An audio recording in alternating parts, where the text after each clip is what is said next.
Dear students, आज ये हमारा टॉपिक है calculation of actual profit from normal activities. Question में आपको प्रॉफिट्स तो दिए रहते हैं बिजनेस के, लेकिन जब गुडविल का कैलकुलेशन होता है तो उस समय उस नेट प्रॉफिट का यूज नहीं होता है जो आपको दिया हुआ है, क्योंकि एक्चुअल में क्या होता है, जब प्रॉफिट एंड लॉस अकाउंट बनाया जाता है तो उसमें बिजनेस की नॉर्मल एक्टिविटीज के अलावा एबनॉर्मल एक्टिविटीज को भी रिकॉर्ड कर दिया जाता है। जैसे लॉसेस की बात करें तो goods lost by fire, income की बात करेंगे तो इनकम ऑन इन्वेस्टमेंट्स। जब गुडविल का वैल्यूएशन होता है तो in non trading expenses income को यहां प्रॉफिट में से हटाया जाना जरूरी होता है, जिससे कि बिजनेस का एक्चुअल नॉर्मल एक्टिविटीज से प्रॉफिट कैलकुलेट किया जा सके। तो जब क्वेश्चन में आपको इस प्रकार के कोई एडजस्टमेंट्स दिए हुए रहेंगे तो उस प्रॉफिट में से आपको ये एडजस्टमेंट का प्लस माइनस करना होगा, और प्लस माइनस करने के बाद जो प्रॉफिट आएगा वो होगा बिजनेस का एक्चुअल एडजस्टेड प्रॉफिट। तो अब आप इसके लिए क्या करेंगे, यहां पर मैंने बोर्ड पर पूरा फॉर्मेट बनाया हुआ है। सबसे पहले क्वेश्चन में जो आपको नेट प्रॉफिट दिया उस नेट प्रॉफिट को रिकॉर्ड करेंगे, और यहां ये जो पॉइंट्स हैं आप केयरफुल ध्यान से जरा समझेंगे। ये एड में फर्स्ट पॉइंट और लेस का फर्स्ट पॉइंट, ये दोनों ऐसे पॉइंट्स हैं जो प्रॉफिट एंड लॉस अकाउंट में रिकॉर्ड कर दिए गए हैं। फर्स्ट नंबर ये एबनॉर्मल एक्सपेंसेस एंड लॉसेस है जो प्रॉफिट एंड लॉस अकाउंट के डेबिट में रॉन्गली डेबिट कर दिए हैं। गुडविल के कैलकुलेशन के लिए इन्हें डेबिट नहीं किया जाना था। और इसी प्रकार से ये लेस में जो फर्स्ट पॉइंट है एबनॉर्मल या नॉन ट्रेडिंग इनकम, आप जानते हैं इनकम को प्रॉफिट एंड लॉस अकाउंट के क्रेडिट साइड में रिकॉर्ड किया जाता है। तो ये ऐसी इनकम है जो गुडविल के कैलकुलेशन के लिए प्रॉफिट एंड लॉस अकाउंट के क्रेडिट में नहीं लिखी जानी थी, लेकिन वो लिख दी गई है। तो लिखने से प्रॉफिट इंक्रीज हो जाता है, तो इससे वापस यहां लेस कर दिया गया।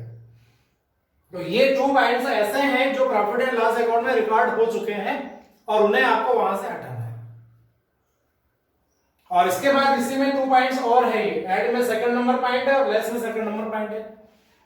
कुछ ऐसे एक्सपेंसेस, लॉसेस और इनकम्स होते हैं जो प्रॉफिट एंड लॉस अकाउंट में रिकॉर्ड किया जाना होता है, लेकिन वो किसी वजह से रिकॉर्ड नहीं हो पाते हैं। यदि वो एक्सपेंसेस और लॉसेस से रिलेटेड पॉइंट है तो आप उन्हें प्रॉफिट में से माइनस करेंगे, और यदि ऐसे पॉइंट्स इनकम से रिलेटेड हैं तो उन्हें आप प्रॉफिट में ऐड करेंगे। मतलब ये बिजनेस की इनकम है लेकिन नहीं लिखी गई थी, अब आपको लिखना है तो उससे नेट प्रॉफिट बढ़ जाएगा। और ये बिजनेस के एक्सपेंसेस हैं जो प्रॉफिट एंड लॉस अकाउंट में रिकॉर्ड करना था, इससे प्रॉफिट लेस होता, लेकिन नहीं लिखा है, नहीं लिखने से प्रॉफिट इंक्रीज हो गया है, तो आप इसे डिक्रीज करेंगे। अब ये क्वेश्चन में ऐसे कोई पॉइंट्स नहीं मिलेंगे आपको, उनके नेम्स मिलेंगे, कौन से ट्रांजैक्शन का क्या उन्होंने रिकॉर्डिंग किया है, नहीं किया है। तो जो रिकॉर्ड हो चुका है लेकिन नहीं आना था उनका रिवर्स इफेक्ट होगा, और जो रिकॉर्ड करना था लेकिन रिकॉर्ड नहीं किया है उसका आपको राइट वे में उसका इफेक्ट देना है। तो ये 4 पॉइंट्स के अकॉर्डिंग आपको प्लस माइनस करना है, और प्लस माइनस करने के बाद जो नेट अमाउंट आएगा, यहां इस नेट अमाउंट का यूज हम करेंगे गुडविल के लिए। इसमें एक बात का स्पेशली आप ध्यान रखेंगे, कभी कभी क्वेश्चन में आपको स्टॉक का ओवर वैल्यूएशन और अंडर वैल्यूएशन भी दिया हुआ रहता है। तो यह सिंगल एडजस्टमेंट होता है लेकिन इसका डबल इफेक्ट होता है। आप जानते हैं किसी भी ईयर का क्लोजिंग स्टॉक नेक्स्ट ईयर का ओपनिंग स्टॉक होता है। तो यदि फर्स्ट ईयर का क्लोजिंग स्टॉक ओवर वैल्यूड है, इट मींस नेक्स्ट ईयर का ओपनिंग स्टॉक भी ओवर वैल्यूड ही माना जाएगा। और इसी प्रकार से यदि फर्स्ट ईयर का क्लोजिंग स्टॉक अंडर वैल्यूड है तो नेक्स्ट ईयर का ओपनिंग स्टॉक भी अंडर वैल्यूड माना जाएगा। इसी प्रकार एक और एडजस्टमेंट होता है जब कोई कैपिटल एक्सपेंसेस किया जाता है, मींस कोई एसेट परचेज की जाती है, तो एसेट परचेज करने वाला एक्सपेंसेस होता है कैपिटल एक्सपेंसेस, और एसेट्स को रिकॉर्डिंग किया जाता है बैलेंस शीट। लेकिन कभी कभी गलती से इसे प्रॉफिट एंड लॉस अकाउंट के डेबिट में रिकॉर्ड कर लिया जाता है। उस कैपिटल एक्सपेंडिचर को रेवेन्यू एक्सपेंडिचर मान लिया जाता है। प्रॉफिट एंड लॉस अकाउंट में रिकॉर्ड करने से उस ईयर का प्रॉफिट रिड्यूस हो जाता है। तो पहले तो जितने रुपए का वो कैपिटल एक्सपेंडिचर है उसे प्रॉफिट में ऐड कर देंगे हम, और फिर यदि उस कैपिटल एक्सपेंडिचर पर आपको डेप्रिसिएशन लगाने के लिए कहा जाता है तो जिस ईयर में वो कैपिटल एक्सपेंडिचर हुआ उस ईयर में और उसके बाद वाले हर साल में आपको उस कैपिटल एक्सपेंडिचर पर डेप्रिसिएशन लगाना पड़ेगा। जिस ईयर में कैपिटल एक्सपेंडिचर हुआ उस ईयर में आपको according to time 6 month, 3 month, 8 month इस प्रकार से उसका कैलकुलेशन करना पड़ेगा डेप्रिसिएशन का, और उसके बाद वाले हर ईयर में आपको पूरे फुल ईयर का लगाना है। और यहां पर ध्यान रखेंगे इस बात का कि जो मेथड आपको दी हुई रहेगी, नॉर्मली 2 मेथड्स का यूज होता है, जो भी आपको दी रहेगी उस मेथड से आप डेप्रिसिएशन चार्ज कीजिए। फर्स्ट मेथड होती है आप जानते हैं फिक्स्ड इंस्टॉलमेंट मेथड, और सेकंड नंबर होती है उसे बोलते हैं रिड्यूसिंग बैलेंस मेथड। तो अकॉर्डिंग टू क्वेश्चन जो मेथड आपको दी हुई है, जिस ईयर में कैपिटल एक्सपेंडिचर हुआ उस ईयर में भी और उसके बाद के जितने ईयर्स के आपको प्रॉफिट दिए हुए हैं उन हर ईयर्स के लिए आपको एक कैलकुलेशन करना होगा।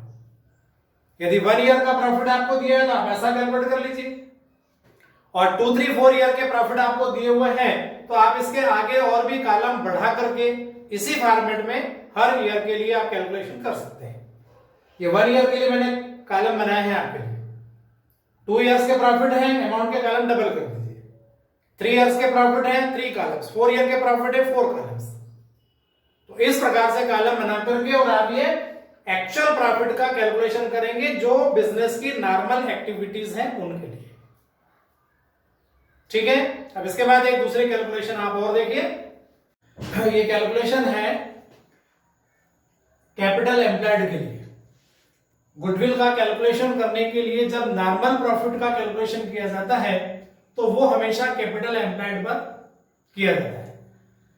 नॉर्मली और मोस्टली क्वेश्चन में आपको कैपिटल एम्प्लॉयड दी हुई रहती है। ये हो सकता है कि जितने पार्टनर्स हैं उनकी सबकी कैपिटल आप ऐड कर लेंगे और उस टोटल कैपिटल पर नॉर्मल प्रॉफिट का कैलकुलेशन परसेंट के बेस पर कर देंगे। लेकिन यदि कभी आपको क्वेश्चन में कैपिटल एम्प्लॉयड ना दी हुई हो और एसेट्स और लायबिलिटीज आपको दिए हुए हों, बैलेंस शीट बना करके दे सकते हैं, बिना बैलेंस शीट के एसेट्स और लायबिलिटीज की वैल्यू भी दे सकते हैं, तो केयरफुल आप उन एसेट्स और लायबिलिटीज को देख लेंगे। और उसके बाद में फिर मैंने यहाँ पर 2 इसके पार्ट बनाए हैं। जो कैपिटल एम्प्लॉयड का कैलकुलेशन होता है, लायबिलिटी साइड अप्रोच होता है और एक एसेट साइड अप्रोच होता है। मतलब आपको लायबिलिटीज दी हुई है या एसेट्स दी हुई है, तो दोनों ही सिचुएशन में आप कैपिटल एम्प्लॉयड का कैलकुलेशन कर सकते हैं। लायबिलिटी साइड अप्रोच में क्या करना है, कैपिटल एम्प्लॉयड का फार्मूला रहेगा capital plus funds plus reserves plus profits. ये जो आइटम है मैंने रिकॉर्ड किए हुए, ये सारे आइटम आपको बैलेंस शीट के लायबिलिटी साइड में मिलेंगे और इनमें से माइनस करेंगे हम गुडविल जो पहले से बैलेंस शीट में अवेलेबल है, minus factitious assets minus non trade investment. ये सारे आइटम वो हैं जो बैलेंस शीट में एसेट साइड में होते हैं। ये कभी क्वेश्चन में कोई होता है, कभी नहीं भी होता है। तो मेन आइटम ये है, इनको सबको जब आप ऐड करेंगे तो कैपिटल एम्प्लॉयड का कैलकुलेशन होकर के आ जाएगा। और यदि आपको एसेट्स दी हुई है तो एसेट्स से भी आप उसको कैपिटल एम्प्लॉयड को कैलकुलेट कर सकते हैं। उसके लिए फार्मूला ये है capital employed is equal to all assets.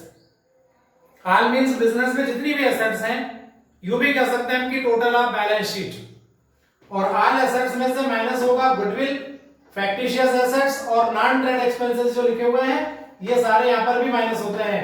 और उसमें से फिर माइनस करेंगे हम आउटसाइड लायबिलिटीज। आउटसाइड का मतलब जो पार्टनर्स के अलावा अदर पार्टी को, थर्ड पर्सन को जो पेमेंट्स करना होते हैं उन्हें आउटसाइड लायबिलिटीज कहा जाता है। अब ये दोनों अप्रोचेस से मैंने आपको अभी बता रहा हूं मैं कैसे कैलकुलेशन होता है कैपिटल एम्प्लॉयड का। तो उसके लिए मैंने एग्जांपल लिया हुआ यहां पर बैलेंस शीट का। ये पूरी कंप्लीट बैलेंस शीट बनी हुई है। ऐसी बैलेंस शीट आपको क्वेश्चन में मिल जाएगी।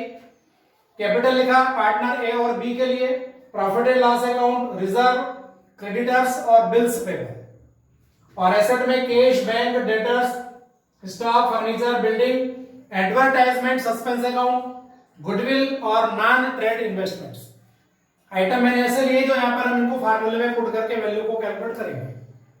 अब यदि इस बैलेंस शीट से हमें कैपिटल एम्प्लॉयड का कैलकुलेशन करना है तो बैलेंस शीट बनी है तो हम दोनों अप्रोच में से कोई भी यूज करेंगे, आंसर उसका सेम रहेगा। मैं आपको दोनों अप्रोचेस से इसको कैलकुलेट करके बताता हूं। और क्वेश्चन में आपको जो इन्फॉर्मेशन रहेगी, लायबिलिटीज दी हुई है तो ये लायबिलिटी साइड अप्रोच का यूज करिए, एसेट्स दी हुई है तो एसेट साइड अप्रोच का आप यूज करेंगे। तो यहां मैं दोनों तरीके सॉल्व करके बता रहा हूं आपको इसके। यहां कैपिटल की बात करेंगे, कैपिटल दोनों पार्टनर की मिलाकर के होगी 1,10,000 रुपीज। इसमें प्लस करना है फंड्स, रिजर्व्स और प्रॉफिट्स। तो यहां क्वेश्चन में आप देखेंगे फंड्स नहीं है, रिजर्व है और ये प्रॉफिट लॉस अकाउंट का बैलेंस है ये। तो 20,000 प्लस 10,000, 20,000 प्लस 10,000 और इसमें से माइनस होगा गुडविल, फैक्टिशियस एसेट्स और ये नॉन ट्रेड इन्वेस्टमेंट्स। तो यहां पर तीनों आइटम मैंने लिए हैं। ये एडवर्टाइजमेंट, सस्पेंस अकाउंट जो है ये फैक्टिशियस एसेट में है और इसके बाद गुडविल भी है और नॉन ट्रेड इन्वेस्टमेंट्स भी है। ये तीनों आइटम 15,000, 20,000 और 25,000। ये इनको सबको जब प्लस माइनस करेंगे ये अमाउंट रहेगा इसका 80,000। तो आपने देखा ये लायबिलिटी साइड अप्रोच का मैंने यूज किया। इसमें लायबिलिटीज का यूज ज्यादा होता है और एसेट्स का, उन एसेट्स का जो बिजनेस से रिलेटेड नहीं है लेकिन किसी कारण से उनको बैलेंस शीट में शो करना जरूरी होता है। और एसेट साइड अप्रोच से जब हम इसे यूज करेंगे यहां तो बात वही है, सबसे पहले ऑल एसेट्स। ऑल एसेट्स का मतलब total of balance sheet. Total of balance sheet है 1,90,000 रुपीज माइनस इसमें से गुडविल, फैक्टिशियस एसेट्स और नॉन ट्रेड इन्वेस्टमेंट, these 3। कोई भी नेम आगे पीछे हो सकता है। 15,000 माइनस 20,000 माइनस 25,000 और इसमें से फिर माइनस करेंगे outside liabilities. Outside liabilities means this two, creditors and bills payable. Amount है दोनों का मिलाकर 30,000 और 20,000।